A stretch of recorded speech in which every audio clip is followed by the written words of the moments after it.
Dobar dan Sima. Good day, everybody. This is my father, Augusto Delfin Andrade, and this story is dedicated to him. And since everybody is asking where is he, marami sa inyo ang nagsasabi, mga Bosnia and Filipino subscribers ko at followers na, where is your father? Hindi naman siya nakikita sa video, mga ganyan. Kasi may story po kung bakit hindi namin kasama lagi si Papa sa video. Although before that, Papa is a very healthy person. Laging nakasmile, laging nautusan kahit saan, kasama sa mga occasion. Love niya yung mga apo niya. And he always leads prayer every time na may gathering sa bahay. Siya talaga nag-pray over sa food namin. So he's always there with us.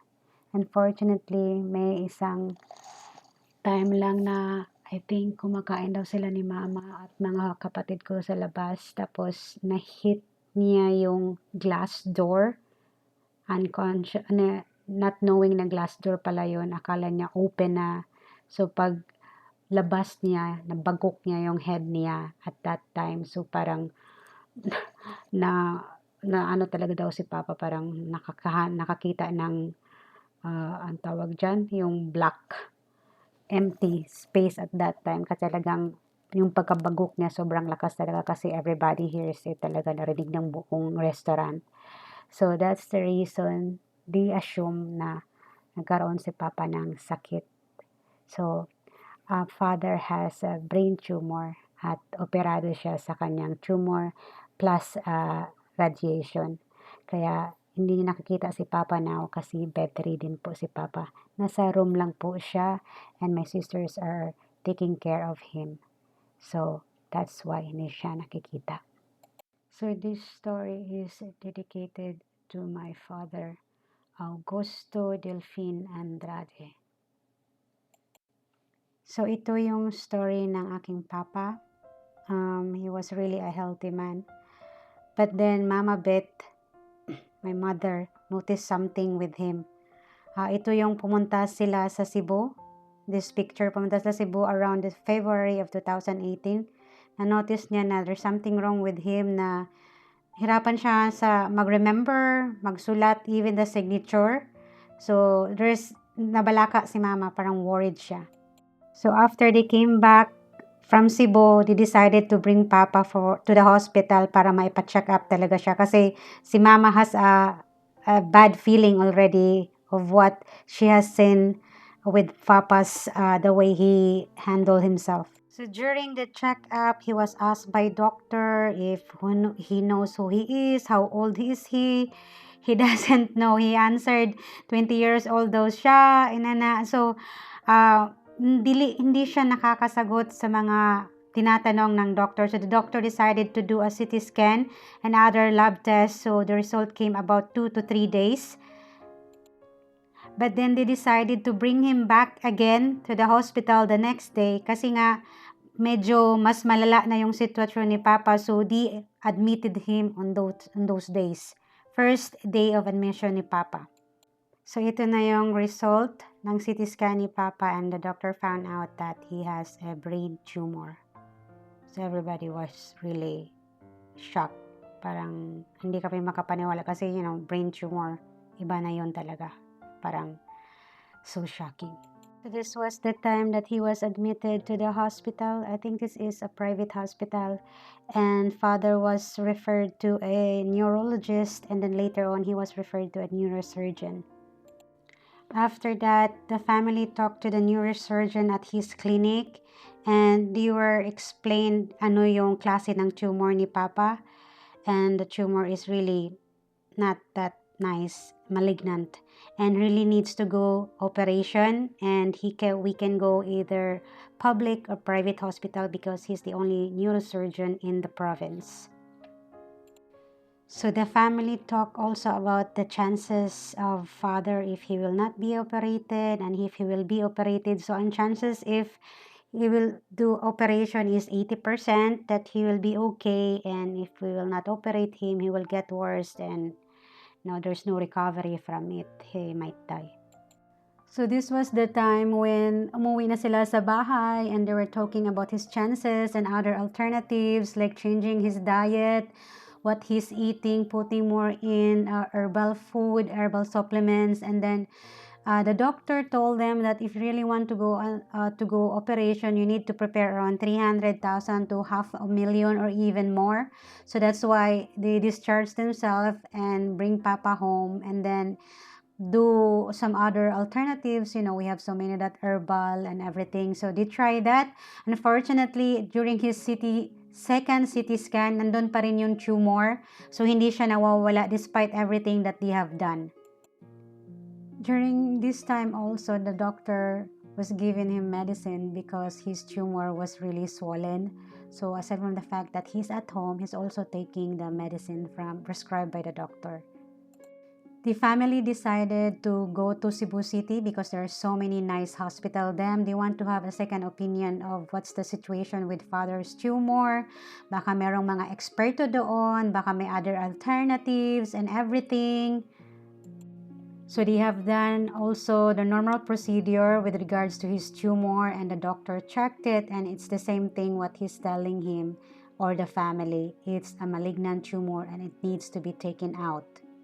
This time, the family decided to undergo the operation, but this time they go to the public hospital because the private is way expensive compared to the public ones. And at the same time, the neurosurgeon also can do the operation in the public hospital because he's the only neurosurgeon in the province.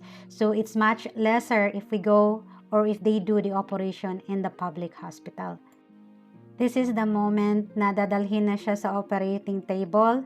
When he was there, unfortunately, that was March 28, around 8 or 10 a.m. Unfortunately, the anesthesiologist did not show up. The neurosurgeon was so pissed. He was so upset and angry because everything was ready. All the staff are there, but the anesthesiologist did not appear. So he was like, what should we do now? Papa was having a seizure inside the operating room, and the doctor was like, let's put him in the recovery room and let's talk about the situation because of course I cannot perform the operation without the anesthesiologist. The doctor was really worried because that was March 28th, the schedule, right? And he will go for US. I think he has a seminar or vacation in the first week of April. So if he will leave father there without operation, something might happen to father. So he's like looking for anesthesiologist who will do the job, and then he also let the family decide, do you really want to stay here in the public hospital or you really want to do it in the private one, so it can be done so easily, and let's be finished with this one and let's just not think of the expenses in the private hospital. Family decided that they will do the operation in a private hospital. This is the whole family. Everybody is here. They also don't want to do it anymore in the public hospital because of what had happened. They lost trust in the public one. So we did not think anymore of the expenses. How much would it cost us for the operation? In the public hospital in the Philippines, it's really expensive to be in a private hospital. So all the crews are here. All the kids are here. The people who loves father are here, and he is scheduled right away for the brain tumor operation. This was April 1, 2018. He was scheduled for operation. All his lab tests are looking good. All the doctors are giving the go signal for the operation or for the surgery. Everybody was happy. They're all happy for father. Successful ang operation ni Papa. The Dr. Ko said he already took most of the tumor, or he even see all of it, but he needs to go and CT scan right away so that we can really see, or he can really see what is going on, or if he really did took all of those tumors. The CT scan shows that the tumors were all taken out, and this time si Papa was being brought to the operating room, to the ICU na. Andun na siya sa ICU. From the ICU, he was transferred to a private room because he is now stable and father could eat na already. Every day also at the hospital after the operation, he has a physical therapy. Ayan, bumisita ang apo niya, si Janjan, after the operation. Ito yung head ni Papa na nilagyan ng staple. Tapos, after few days, tinanggal na yung staple wires. But they are removing the staple wires alternate. They didn't remove it, all of it right away. Ito yung time na medyo bumabalik na yung memory ni Papa. Kumakain na siya, tapos pwede nang mag-accept ng madaming visitors yung room niya. So, they're all happy for him. Yay! Finally, April 13, 2018, na-discharge na si Papa, but he still doesn't know how to walk, and he still cannot lift his, I think, right arm, and he cannot move his right side also. So at those times, the family decided to buy him a wheelchair to help him move around in the house, and he can go outside easily and go inside easily. April 16, Papa with his physical therapist. Ayan, tinuturuan siya paano igalaw yung mga muscle niya, paa, hands. Ayan. I think ang session niya is 3 times a week. Ata yon. Now they are outside of the house, getting better. Talagang naano na yung mga muscle niya. Dati na hindi talaga na-move after the operation. The physical therapist really is good with what he's doing.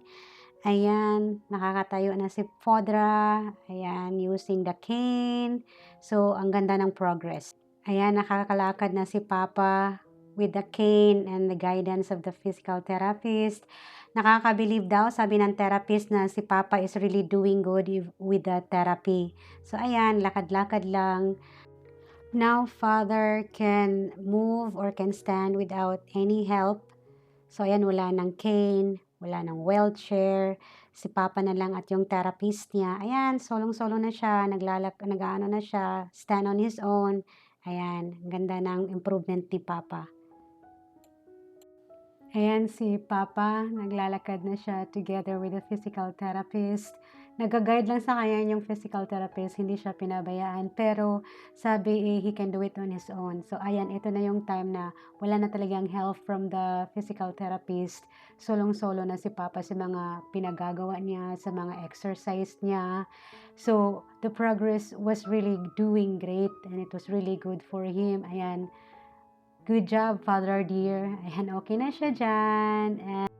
Ayan, hi daw. Peace, sabi ni Papa. He was really doing good at this time. Together with Mama Beth, relaxing at the living room.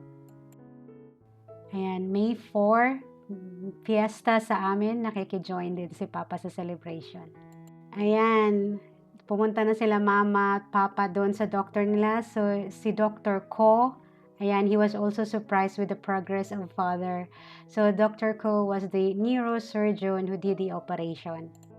Ito na yung last session ni Papa with his physical therapist. Ayan, wala na, hindi na siya magpipiti kasi ayan, okay na si Papa. Nakaka-move na siya sa sarili niya. Kahit walang guidance, no nothing. So, back to normal na si Papa sa kanyang life.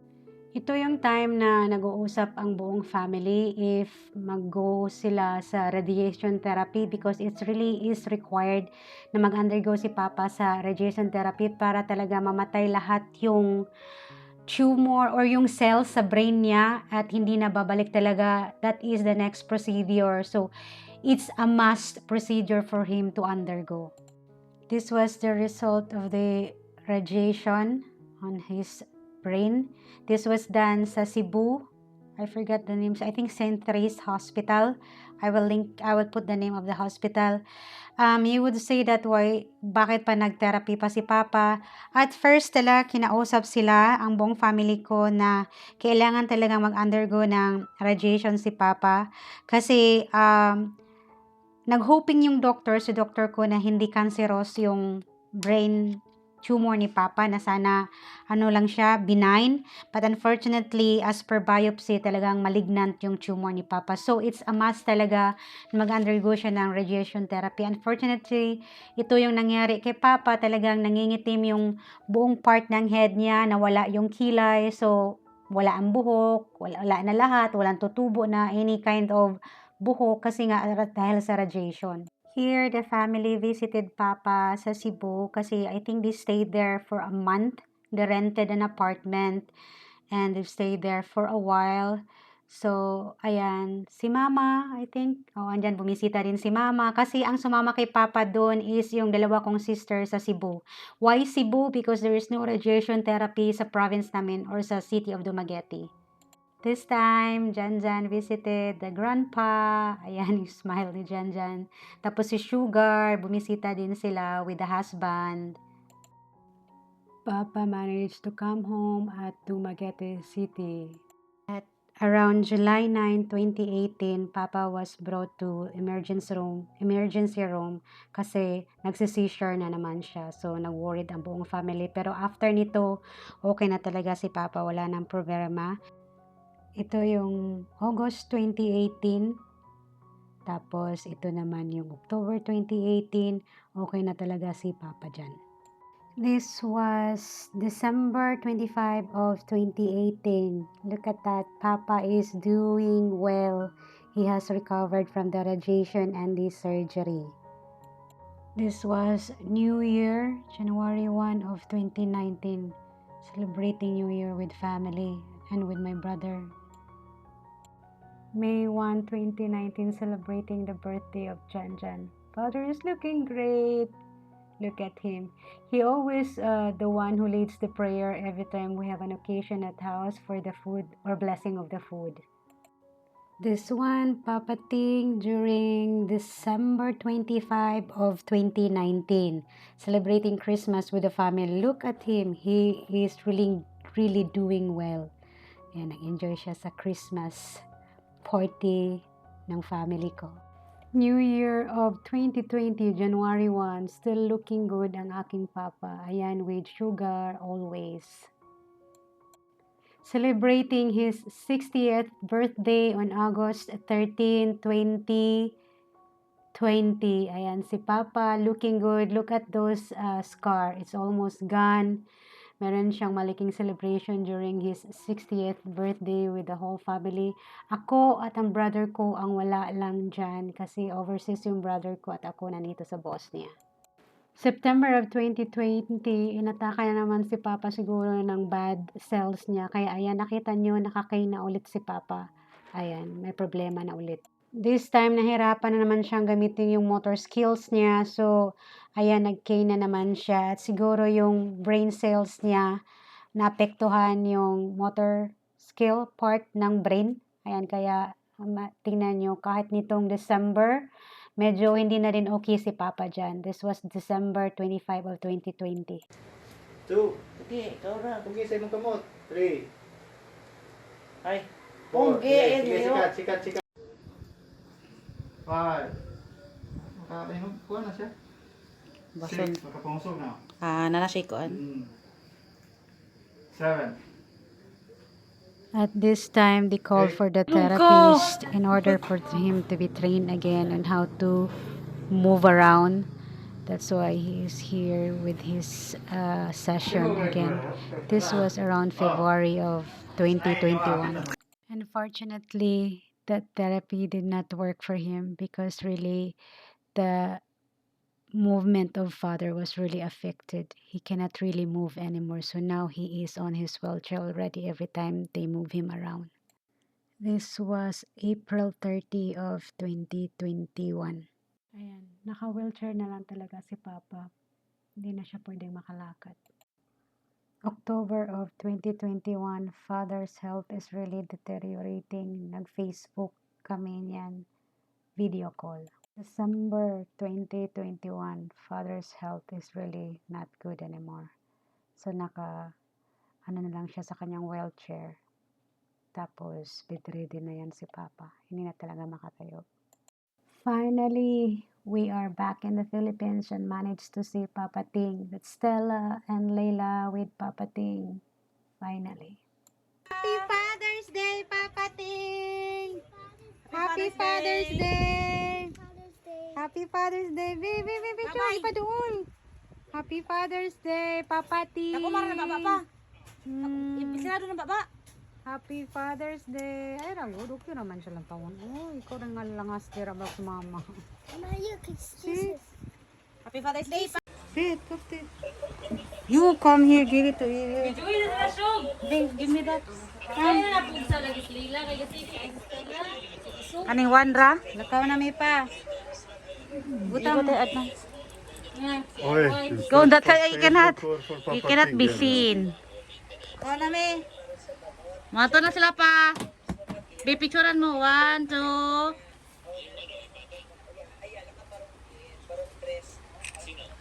Stella, Ato na sila pa. Si baba ito papatay. Balik na sila. kasi babay ka na. Because you're gonna. Bye-bye. Bye-bye pa. Kasi ba? Ina pa baba, ina amping.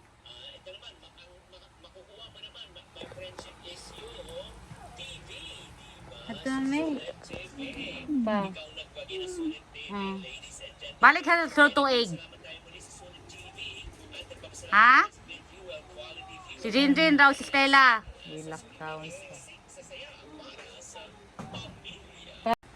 Balik rin niya, may. Atagi napakikuan. Happy birthday. Birthday ni Maron? Ilan ni mong edad? Ha? Usara? Bye-bye. Bye-bye. Bye-bye. Happy birthday to you. Happy birthday to you. Happy birthday, happy birthday, happy birthday to you. Birthday pa. Happy birthday. Ilan ni edad? Happy birthday. Happy birthday to you. Happy birthday to you. Happy birthday, happy birthday, happy birthday to you. Tayo pa. Busga, busga. Kamu mo lagi mo Ilan ni mong edad? Ilan? Usara? 17 na ka? 70. Papapicture ni Gan. Okay. Sa ako sang i-stop. Celebrating the birthday of Papa, 70th birthday of my father with the friends. We were not there anymore because we already go home to Bosnia. So I hope for the best for father, and hopefully we will see him very, very soon, God's willing, and hopefully he will have good health. So yung brain tumor ng papa ko is very rare and very aggressive, and it's called glioblastoma multiforme. That's why the doctor decided that it needs to be taken out, and after that it needs radiation, and after that it needs to go also chemotherapy. But we only opted for radiation because we were so afraid about his health, and so chemotherapy was never done. But maybe on my side, if he didn't went for a radiation, maybe he would be okay. He can still walk. But I think also if we did not done that radiotherapy, then the cancer cell would really spread back to his brain, and he will, God forbid, die so soon, because the doctor was giving him, I think, few years to survive after the operation. But look at him now, he's still here with us. So all we're gonna do is pray for his health, that he will continue living on in spite na bedridden na si Papa, nasa bed na lang siya. Sobrang hirap kasi nga ang sister ko, yung dalawang sister ko, pati husband niya, they are taking time or turn to help out father cleaning his, he poo or in the bed, he needs to be on diaper. They also have putting the bed cover. So it's a great task for them to do this. no money can pay what they have done, especially Sugar, Yvette, and Gani. Mom cannot help because it's hard for her also because of her situation. She has also problem, but father needs to be lifted from time to time. He needs to be moved from time to time. So it's really hard for my family during this situation. So everybody was asking, where is he? Like that. He cannot come with us. So every time we are going out, or the whole family cannot go out if we want to, because we need someone to take care of father from time to time, because we don't know what will happen in those times that we are all out. So that's why you can never see father most of the time with us, because he is bedridden, and so he's always at his room. So hopefully, God's willing, we can go home again and we can see Father again. It may not be next year, but hopefully after 2 years again. It's not easy to go back or to go home to the Philippines with the four of us. Money wise, it's very expensive, but the most problem that we really encounter is the money, because the airline ticket is very expensive. But we're not, you know, losing hope that we will see Father again. Hopefully soon, God's willing. So we are praying for that. The kids enjoyed being there with him. Although you cannot see it from the video because I hope not to show it to you guys. But Father knows them, he notices them, and he always interact every time the kids are there with him. So pray for my father also, that he can live longer even though he is like that. So we need also your prayers. That's it. Thank you for watching, and see you again in our next video. Bye bye, guys.